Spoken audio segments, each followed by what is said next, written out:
दोस्तों, केदारनाथ मंदिर उत्तराखंड के रुद्रप्रयाग जिले में हिमालय की गोद में स्थित है। ये भगवान शिव के 12 ज्योतिर्लिंगों में से एक है और 4 धाम और 5 केदार यात्रा का हिस्सा है। केदारनाथ मंदिर को हिंदू धर्म में बहुत ही महत्वपूर्ण माना जाता है। यहाँ भगवान शिव के दर्शन करने से मनुष्य को समस्त पापों से मुक्ति मिल जाती है। मान्यता है कि यहाँ भगवान शिव का नित्य सानिध्य है और भक्तों के सीधे मिलन की भी संभावना है। केदारनाथ मंदिर में भगवान शिव की पूजा करने से तीर्थ यात्रियों को मोक्ष की प्राप्ति होती है। दोस्तों, कहते हैं कि भगवान अपने भक्तों की परीक्षा जरूर लेते हैं, लेकिन कभी भी बुरे वक्त में वो अपने भक्तों को अकेला नहीं छोड़ते और आज की ये घटना इस बात का सबूत है। लेकिन आगे बढ़ने से पहले बाबा केदारनाथ के सच्चे भक्त इस वीडियो को लाइक करके कमेंट बॉक्स में जय श्री केदार जरूर लिखें और कमेंट सेक्शन में बताएं क्या इस साल आप बाबा केदारनाथ के धाम जाने वाले हैं या फिर नहीं। प्यारे दोस्तों, बाबा केदारनाथ के कपाट 6 माह के लिए बंद होते हैं और 6 माह के लिए खोले जाते हैं। साल 2024 को 10 मई 2024 के दिन बाबा केदारनाथ के कपाट खुल गए हैं और कई कट्टरपंथी भगवान शिव के प्रति लोगों के मन में ऐसी आस्था देखकर हैरान हो गए हैं। बाबा केदारनाथ के दर्शन करने के लिए भक्तों की भारी भीड़ हर साल उमड़ रही है। पिछले वर्ष के मुकाबले इस साल और भी ज्यादा श्रद्धालु आने की संभावना है। लेकिन दोस्तों, अगर लोगों की संख्या बढ़ेगी तो सामान्य सी बात है कि केदारनाथ मंदिर के आसपास व्यवस्था को भी ज्यादा सही करना होगा और दर्शन की व्यवस्था को भी बढ़ाना होगा, ताकि ज्यादा से ज्यादा भक्त एक दिन में भगवान केदारनाथ के दर्शन कर सकें। और इसी मुद्दे को गंभीरता से लेते हुए उत्तराखंड की सरकार ने एक ऐसा कदम उठाया जो उनके ऊपर ही भारी पड़ने वाला है। इस बात का उन्हें अंदाजा नहीं था। ऐसा कहते हैं कि जब इंसान भगवान बनने की कोशिश करता है तो भगवान भी उसे दिखा देते हैं कि वो केवल एक सामान्य इंसान है जो उस ऊपर वाले के हाथों की कठपुतली है। 10 मई का समय नजदीक आ रहा था और सरकार को चिंता थी कि आखिर इस वर्ष इतने सारे श्रद्धालुओं के दर्शन व्यवस्था कैसे संभाली जाएगी, जिसके तहत एक फैसला लिया गया और ये फैसला कई लोगों के आंसुओं की वजह बना। दरअसल उत्तराखंड सरकार ने एक फैसला लिया कि केदारनाथ धाम परिसर में श्रद्धालुओं की संख्या को नियंत्रित करने के लिए जगह का विस्तार करना होगा, जिस वजह से परिसर में मौजूद कई दुकानों को व धर्मशालाओं को हटाना होगा। जिसके बाद उन सभी दुकानदारों को और धर्मशाला के मालिकों को नोटिस दिए गए, जिसमें ये कहा गया था कि एक निश्चित तारीख तक तुम्हें अपनी दुकान व धर्मशाला होटल खाली करने होंगे। जब उन्होंने इस नोटिस को पाया तो वो बहुत ज्यादा हैरान हो गए, क्योंकि कई सालों से बाबा केदारनाथ के परिसर में वो अपना व्यापार कर रहे थे, काम धंधा चला रहे थे। उनके घर में रोजी रोटी केवल इसी काम के माध्यम से चल रही थी। आपको बता दें कि उत्तराखंड देवभूमि है, जहाँ के अधिकतर व्यापारी भगवान से जुड़े हुए हैं। यानी जब कपाट बंद होते हैं तो कई सारे लोग बेरोजगार रहते हैं, लेकिन कपाट के खुलते ही उनका रोजगार भी शुरू हो जाता है। और जब 10 मई से बाबा केदारनाथ के कपाट खुलने वाले थे तो परिसर में मौजूद दुकानदार, धर्मशाला के मालिक, सभी प्राइवेट होटल वाले बेहद खुश थे, क्योंकि उन्हें पता था कि अगले 6 माह के लिए उनके घर में भी उनकी रोजी रोटी भी बहुत अच्छी तरह से चलेगी।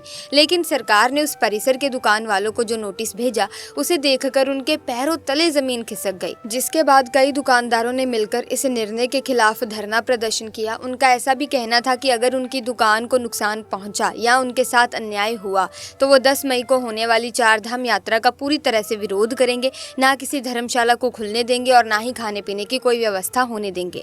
लेकिन उनके विरोध का सरकार के ऊपर कोई भी असर नहीं हुआ और 4 धाम की यात्रा शुरू होने के तकरीबन 10 से 12 दिन पहले परिसर को बड़ा करने के लिए केदारनाथ धाम में उन धर्मशालाओं को और दुकानों को हटा दिया गया। सभी दुकानदार बड़े मायूस थे, उनकी आंखों में आंसू थे, लेकिन मन में एक संदेह था कि आखिर बाबा केदारनाथ उनके साथ ऐसा कैसे कर सकते हैं। लेकिन वो कुछ समय बाद ही उन सभी दुकानदारों को और धर्मशालाओं के मालिकों को इस बात का एहसास हुआ कि जाने अनजाने में उनके द्वारा भी एक गलती हुई है। भले ही वो सामान को बड़ी मेहनत करके ट्रैक्टर और अन्य तरीकों से ऊंचाई पर उपलब्ध करा रहे थे, लेकिन मनमाने दाम वसूलना ये ठीक नहीं था।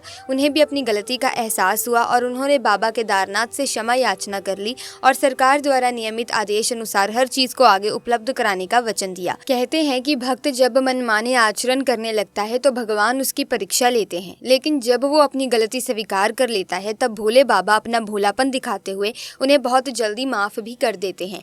और ऐसा ही हुआ अगले दिन, जब जेसीबी द्वारा उन दुकानों को हटाने के पश्चात वहां पर खुदाई का काम चल रहा था, ताकि वहां पर पक्की सड़क व अन्य बैरिकेड्स बनाए जा सकें। लेकिन उस खुदाई में एक ऐसी चीज नजर आई जिसे देखकर सभी के होश उड़ गए।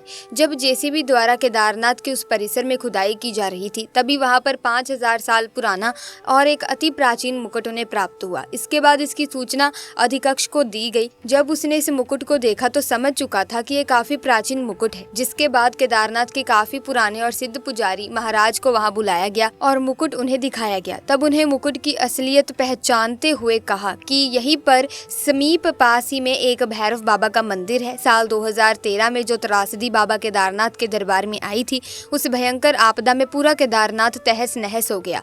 लेकिन मंदिर के पीछे भीमशिला के रुक जाने की वजह से केदारनाथ मंदिर का बाल भी बांका नहीं हुआ। इसी बाढ़ की चपेट में भैरव मंदिर भी आया था। बाबा भैरवनाथ को तो कोई नुकसान नहीं पहुंचा, लेकिन उनका मुकुट उस बाढ़ की चपेट में आकर कहीं गायब हो चुका था और आज इस खुदाई के माध्यम से वो पुनः हम सभी के सामने प्रकट हुआ है। इसके बाद लोगों का कहना था कि इस जगह पर दुकानों का हटना और खुदाई होने के दौरान इस मुकुट का मिलना, ये सब कुछ बाबा केदारनाथ की ही लीला है। इसके बाद पुनः उस मुकुट का शुद्धिकरण किया गया, पूजा पाठ की गई और भैरव मंदिर जाकर पुनः से भैरव बाबा को समर्पित कर दिया गया। लेकिन दोस्तों, आखिर इस पूरी घटना में पुनः उन दुकानदारों व धर्मशालाओं के मालिक के साथ न्याय कैसा हुआ, ये बड़ा जानने का विषय है, तो वीडियो के साथ अंत तक बने रहिएगा। दरअसल बाबा भैरवनाथ को पूरे केदारनाथ धाम का रक्षक कहा जाता है।